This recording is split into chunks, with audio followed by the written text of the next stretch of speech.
Guys, thanks for tuning in to Talking Tapes. This week we're joined with our good friend Brewster, and we're going to be talking about a really fun movie. Have you ever wanted to see a flick where the spirits of a bunch of dead frat boys transmutate into one mega frat boy?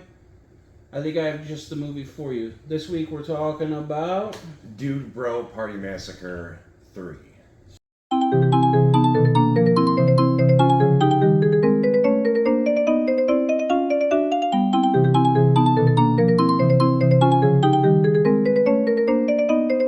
Yes, a Dude Bro Party Massacre 3. Don't let a bro see it alone. Yeah, so this week we're going to be watching Dude Bro Party Massacre 3, released in 2015 by 5 Second Films. If you don't know who 5 Second Films was, they, obviously, the name is in the title, they were very popular around the early 2013. I remember watching a bunch of their stuff. Yeah, it was based off of a 5 Second film they did by the same name. Oh. It's actually on YouTube. I checked it out earlier today. Is that a girl? What's a girl doing here?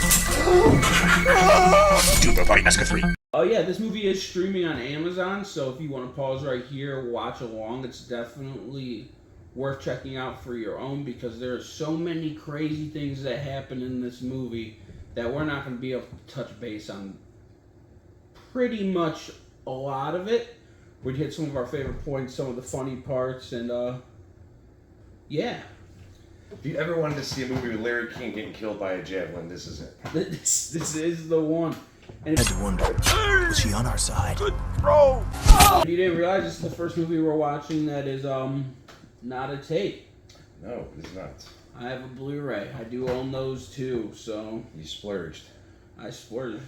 I forgot what convention I got this at, but I know I was really excited. I also bought, the guy who sold me the Barn 1 and 2. I got the Barn 2 completely signed by like the whole cast, so that's pretty cool. It has like Joe Bob Briggs, Doug Benson, Doug Bradley, whole bunch of them. Right? D. Wallace. It would be funny, Doug Benson and Doug Bradley in an action horror movie. I'd watch that.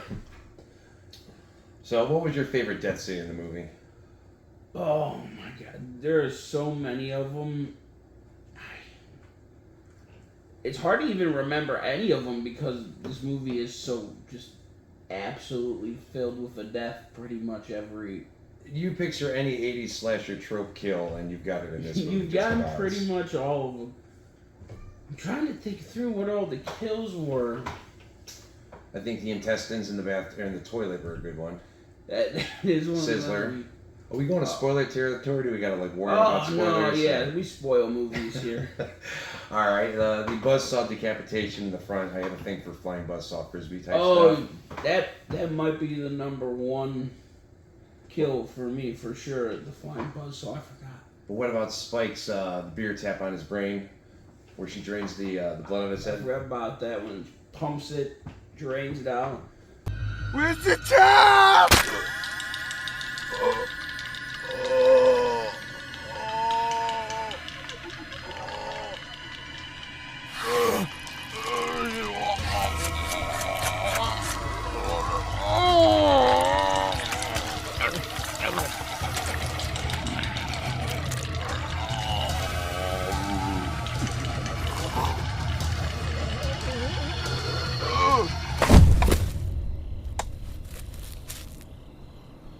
Solid. The orange juicer in the eyes. My favorite one was definitely the keg one, now that I'm looking back on all of them. Anyways, this movie starts by telling you that it was a found lost film. So a teenager basically recorded it on VHS at 4 in the morning. And that's how we're able to watch it. So it's got a real grittiness to it, like you're watching. It's in the 4:3 video aspect, and it sticks to like the VHS roots with a bunch of nostalgic and references to 80s slashers and horror tropes of that time. But it starts with that warning, disclaimer.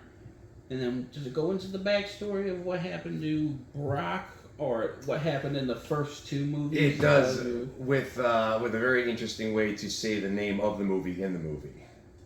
You remember when he's going through the therapy there, and then it kind of goes back into essentially telling you if there was a part 1 and 2, what happened in part 1 and 2. Because there is no part 1 and 2.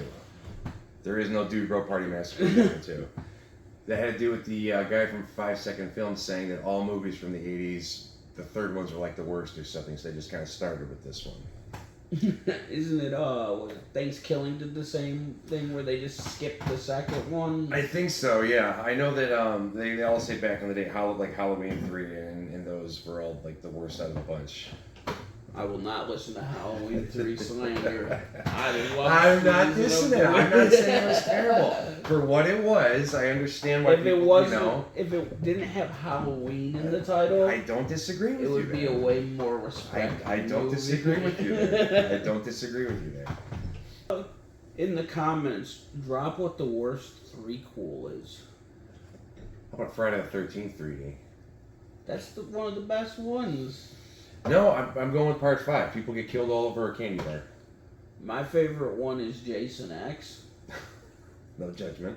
I mean, in my living room in Prezier, there's a movie theater sized Jason X poster that hangs above my couch. Yes, Tanner has a regular horror museum over here. Makes my man cave look terrible. Jealous. It's years of collecting, a bunch of conventions. If you want a cool collection, coming up in about 3 weeks, we have Ohio TerrorCon.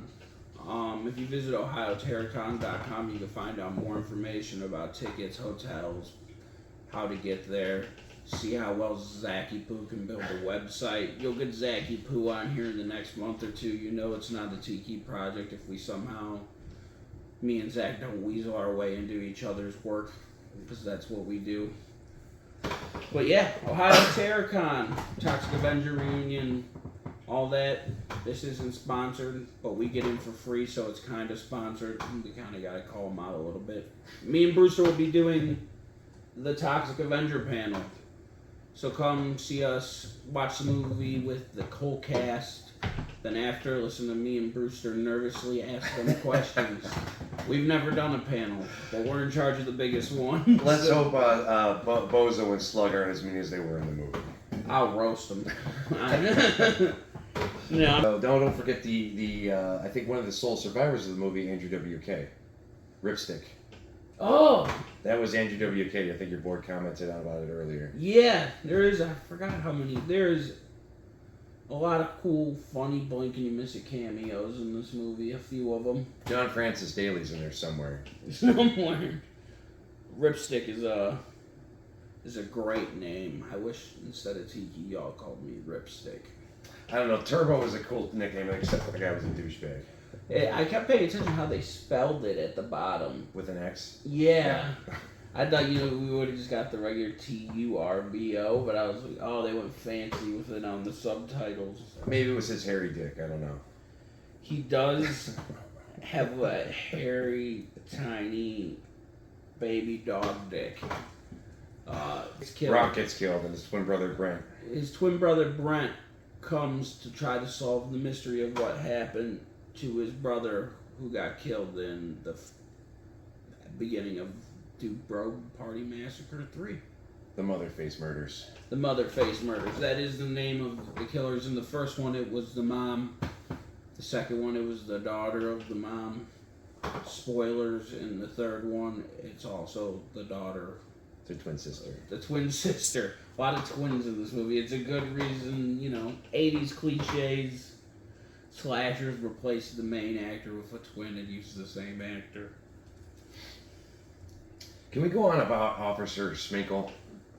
And that subplot that really, I don't know what the point of it was in there. There is a subplot about Officer Schminkles, which might be one of my favorite parts of the movie. Yeah, I don't want to use his terminology because it'll get us canceled before we even start anything, but he teaches you the dangers of being a bag of oranges. I guess we'll leave it at that, right? Yeah, that's probably and one. His heart's in the right place with a lot of his ideologies, but he does not know how to word them properly. Like I said earlier, this is a hard movie to try to review on YouTube. We should have really thought it through when we were like, hell yeah, let's do Dude Bro Party. Hey, you need to check this movie out. I think it's really dumb fun, and it's really enjoyable, and you're going to watch these clips in this video and be like, alright, I need to see what this nonsense is. Well, it's real, like, old school 80s throwback, because people my age remember local stations playing movies at 4:30 in the morning that had fake, or not fake at the time, but that like really bad local commercials. Yeah, you know, in the chroma key screen and everything. I mean, they actually have little snippets of fake commercials as if somebody was trying to pause a tape and then start it up again right at the same time. Growing up in Cleveland, we always had Big Chuck and Little Yep. John. So, that's what I'm talking about. From high atop the Television 8 building, in the best location in the nation, on the shores of beautiful Lake Erie, it's the Big Chuck and Little John Show! and it's like kind of one of the weird beauties of the horror host, not to go off topic, but to see what local celebrities, these two dudes that if you are not from Cleveland and you bring up Big Chuck and Little John, no one knows who you're talking about. Right. But these are Cleveland royalty. I mean, Little John had his own pizza places as a kid. I remember there were certain pizza pans. They were advertising Pizza Pan and Swings and Things when I was a kid. Oh yeah, they Swings did and Things, Swings yeah. and Things. They kept elaborating on that one. I never went there, though, but I remember seeing it every summer. And they fucking hated Parma. Did they? Yeah, have you ever rewatched it as an adult? It's kind of racist. Really? It's like, it's like, this was, yeah, they hate Polish people in the show. It's definitely a fun YouTube rabbit hole to go down, and there's a little Cleveland history. Watch some Big Chuck and Little John. First place I remember watching Child's Play, though. 976 Evil here was my first Big Chuck and Little John. Stephen Jeffries. A lot of the dialogue was improv. For this movie? Yep. I looked up a lot of this stuff before heading over here tonight. A lot of the dialogue was improv. That's surprising because there's some heavy jokes in there, and there's also some funny ones. The way that they treat Todd's girlfriend. So the like one main female actress in the movie that isn't Motherface, Samantha. So they'll bring her into random scenes and she'll say something like, "Oh my God," and they always just turn and look at her and like, "Shut the fuck up, Samantha." It's a very boys rule and girls rule mentality in the Delta Bi fraternity. And they continue to joke on throughout the whole movie, and for some reason it always had me crack a little giggle. Well, she was trying to get Todd, or T-O-double-D for what's it called? Shorter is what he said. Derek said. She was trying to get his Delta C by poking air holes in the condom. Don't forget that. Speaking, we brought it up a little bit ago about the fake commercials. My favorite one has to be Pizza Goblin. Pizza Goblin, because Siskel need to give it 2 thumbs down. I'd say the car driving off the cliff and saying every year how many idiots die in car accidents or something. That was a good one. The Pizza Goblin just remind me of you watch, was it Mandy? Did they have Cheddar Goblin mac and cheese? Yes, they did. The Cheddar Goblin mac and cheese. Yes. Joe Bob Briggs did a whole thing about it that was really funny. My steelbook of that has little stickers or something advertising for those. You were able to order the boxes of mac and cheese when it came out. And it was like the actual mac and cheese. I was like, okay. I just know that's going to be gross on the shelf after a couple of years. It was only... Well, now, if only Willy's Wonderland would do a punch pop. I would buy that. Yeah, I would totally buy that. We should have did Willy's Wonderland. Hey, there's always next time. There is always next time. I know me and Brewster both love that movie. Who doesn't love that movie? Who doesn't love Nicolas Cage? Thank you. Best Nicolas Cage movie? Con Air. Con Air. I'm old man. I grew up with Raising Arizona. That's got a soft spot for me. Raising Arizona. Yeah. The only reason Con Air is my favorite is because how ridiculous his accent is. Fair enough. And I feel like when he got cast for the role, he didn't have the accent, and he just showed up one day and he's like, "I'm gonna have a Louisiana accent." And they're just like, all right, Nick Cage, you do whatever the fuck you want. I'm gonna go on record, and this is gonna get me ostracized by everybody, but I actually have a soft spot for Honeymoon in Vegas as well. I think he's absolutely hilarious. I don't think I've ever seen a Honeymoon in Vegas. James Caan and Sarah Jessica Parker, check it out. He's just, I love it. I think he's hilarious in it. It's the only, probably one of my favorite non-horror Nicolas Cage movies. Which, thank you to his tax trouble, got us Mandy, The Color Out of Space, Mom and Dad, Renfield. Well, no, Renfield was afterwards. But I have never seen Renfield, but I heard it was good, but the CGI was very bad. It's a fun watch. It's comic gore, so even people who are like kind of finicky about blood and guts and stuff. The brother gets into the fraternity.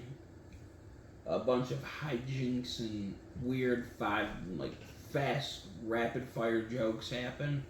Like I said, it's streaming on Amazon. I really highly recommend watching it so you get the full experience. These guys cause a lot of mayhem and murder. All like world-changing events. They were responsible for putting Pop Rocks in Pepsi in the Challenger, weren't they? Yeah, they're involved with the Challenger explosion. Mm-hmm. They collapsed a dam. They killed the whole town. It flooded the whole town. Yeah. And they got New Lake City because of it, so that was their saving grace. They did a lot of horrible stuff, which is gonna lead you figuring out who the killer is, but not really. But some horrible things. Check out this fucking movie. There's not really much we can... There's not much to it. It's called Dude Bro Party Massacre 3. I don't know what the selling point is. If you like old school 80s slashers with, for the nostalgia factor with the fake commercials and stuff.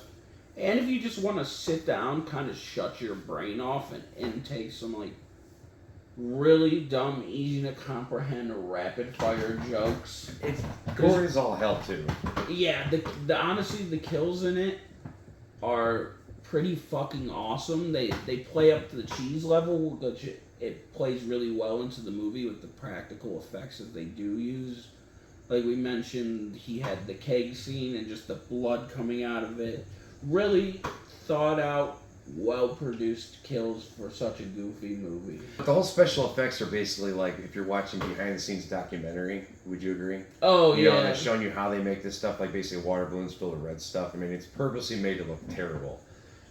It's like, basically the effects in this are so well done, but off-put. My wife asked us what trauma movie we were watching. She did. So, yeah, the really nostalgically good effects. It's hard to describe what I mean by that, but they knew what they were going for and they hit it right on point. I think you said it right. Brewster, what would you rate this movie? 1 out of 5 Dude Bros. 1 out of 5 Dude Bros. 5 all the way. I love this nostalgia stuff. Anything play like a lost episode or something distorting my childhood, I'm all for it. Yeah, I'm a big sucker for the nostalgia and, the nerd in me, when I see the 4-3 aspect on any movie that's came out in the last 30 years, I'm automatically like, they did it, look, it's the aspect. My wife gets annoyed with it. We went to see Late Night at the Devil with the Drive-In, and once I turned to 4-3, I was like, look at it! It's probably the only guy in the drive-in ranting about the video aspect. But thank you for coming on. Yeah, man, talk about the me. movie with me. Next time Brewster's on, we'll pick a movie with a cohesive plot and story. But this is a fun one to sit, listen to, watch the clips of the movie. As always, stay cool. Follow the Cleveland Horror Club on Facebook. Brewster's a writer on there. We're gonna get that up and running again here soon after Ohio's HorrorCon. Brewster has some funny posts. They're really worth reading and checking out. Thanks for the plug, buddy. No problem. Stay cool, guys.